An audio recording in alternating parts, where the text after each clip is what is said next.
Hi everyone, Dan here with a new UTS character breakdown video. And today we're gonna take a closer look at the Emperor of Muay Thai himself, Sagat. Now, Sagat was the final boss in the original Street Fighter, but it was in Street Fighter 2 Champion Edition that he first became playable. Sagat's backstory is that he has had an affinity for fighting since a very young age, but the constant brawls on the streets as a child left his right eye with significant injuries. Realizing that learning on the streets wasn't the right way for him, he took up Muay Thai in order to discipline himself and grow stronger. And it wasn't long before he had risen to the top and defeated Noah Khan, who was considered an emperor of Muay Thai, making him the de facto emperor of Muay Thai. Sometime after this, my father, Go Hibiki, challenged Sagat, and when he noticed that Sagat's right eye was a weak point, he focused all of his attacks on it and gouged it out, prompting Sagat to retaliate and eventually kill him. After this, Sagat heard rumors about Ryu, who had defeated many Muay Thai fighters and wanted to challenge him. It was this fight that gave him the massive scar on his chest due to Ryu accidentally tapping into the Satsui no Hado, and he has sworn revenge on Ryu. It was also this that led him to joining Shadaloo in order to get the resources to track down Ryu. Now, let's take a closer look at how he plays in the UTS system. Now, Sagat has a move of 3 and a health of 26, so a smidge above average health, and a rather average move. His Ultra, Tiger Destruction, is a charge 2 7 dice Ultra with stun 1, with the added effect that after this attack resolves, move Sagat up to 2 spaces. Now, for his attacks, we can see that he has 12 projectiles, 7 strikes, and 7 specials, so he is rather weighted towards the projectiles. So let's start off with them. First off, we have the Quick Tiger Shot, which is a 2 dice EX ball attack with range 2 to 4, with edge at range 3, with the added effect that if this attack deals damage, move Sagat up to 2 spaces. Then we have the Fierce Tiger Shot, which is a 3 dice range 3 to 5 attack with knockback 1 and edge at range 5, with the added effect that if this attack deals damage, move Sagat up to 1 space. Now, for his strikes, we have the Standing Roundhouse, which is a 3 dice range 1 to 2 attack with knockback 2 and edge at range 2.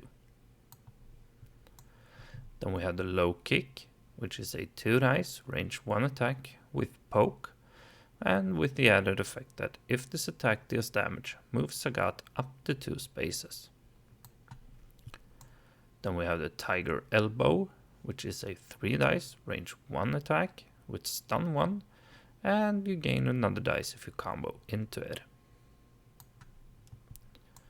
Then we have the Step Kick, which is a 2 dice range 1 to 2 attack with edge at range 2, and the added effect that after this attack resolves, place Sagat in a space adjacent to the defender if able.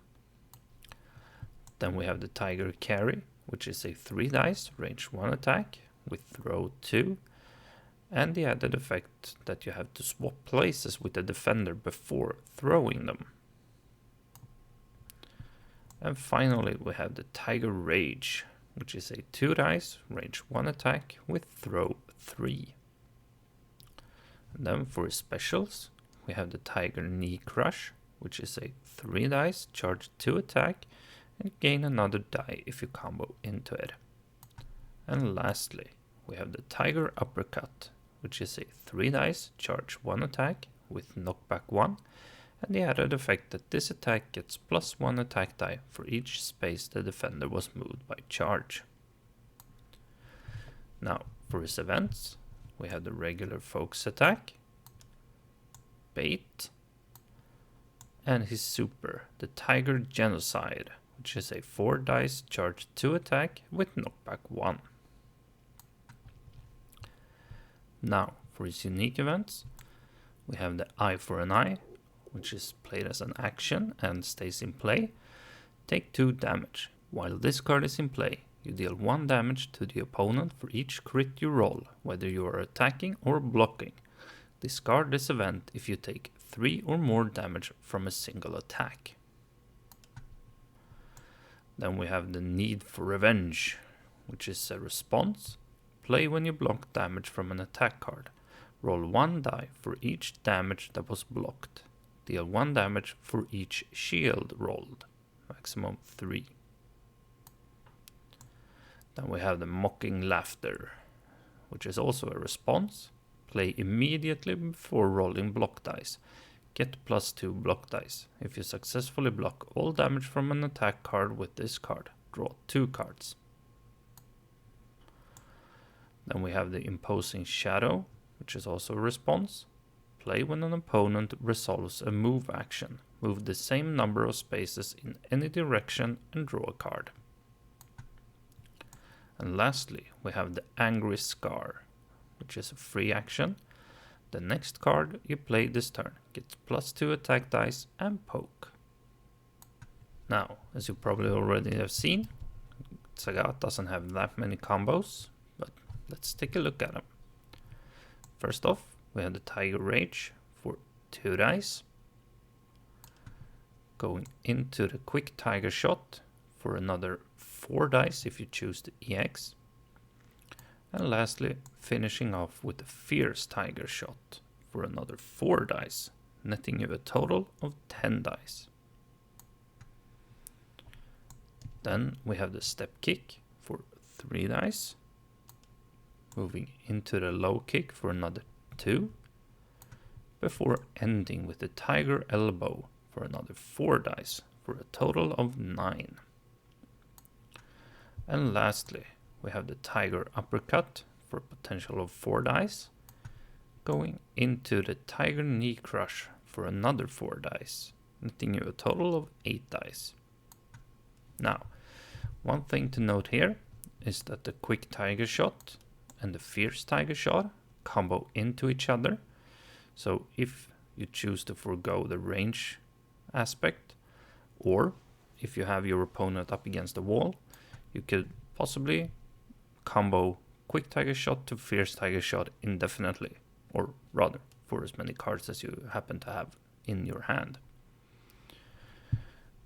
One other thing that makes Sagat slightly more difficult to use and also quite unique is that he has very few copies of his strike cards.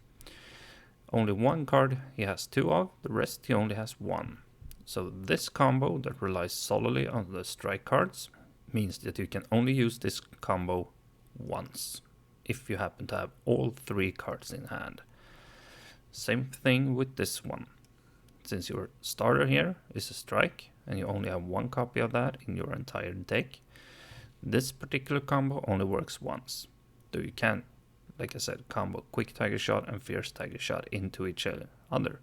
So if you choose to start off with a Quick Tiger Shot, you can still get a respectable combo. Some of his events, in my mind, are quite good, like Angry Scar giving you 2 dice and poke. And for instance, the Mocking Laughter has quite good synergy with the Need for Revenge, since Mocking Laughter gives you a surefire way to get more block dice without having the risk of getting them baited out. And this is a rather good punish if your opponent doesn't get through with their damage.